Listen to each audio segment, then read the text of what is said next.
Protests, demonstrations, marches, seemingly the most popular pastime for about a decade now for a certain type of entitled, pompous, middle-class, metropolitan pseudo-liberal. Nothing more fashionable than being seen at the latest virtue-signalling smug-fest of trite self-regard. You don't even need to have a basic grasp of what the protest is in aid of. Just turn up, someone will give you a placard or a banner to hold, there'll be flags or scarves for sale, and you'll soon pick up on the chants they're singing. Go along with your pompous progressive mates. It's a cheap day out, isn't it? Down in London. And sometimes it's not enough for these people just to stand with a placard chanting, is it?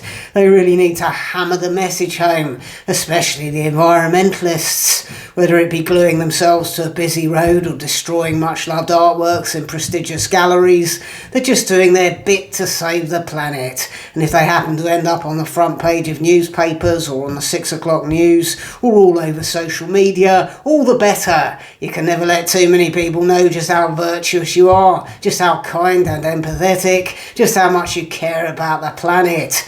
These people, these mini Greta Thunbergs and Gary Linekers, have all the time in the world, it seems, to engage in this stuff. Who needs to work when daddy's funding your lifestyle? And who pays for all the policing for these protests, the tidying up afterwards? Who pays for all this disruption? Oh, that's right, it's the taxpayer again, isn't it? Just like we pay for everything else, we're paying for these protests to take place. I mean, we're paying for things that don't actually exist these days, like the NHS and road maintenance. But we're also paying for these incessant protests. We're funding the screeching sanctimony of obnoxious posturing middle-class children who desperately want the world to think they're important. Well, not for much longer perhaps. A government-commissioned review will be exploring whether protest groups such as Just Stop Oil should be forced to pay compensation to people whose lives they disrupt.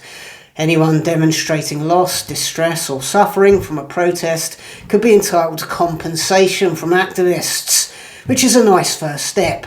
But let's have these pompous pranets pay for their own policing and the clear-up operation after they've left.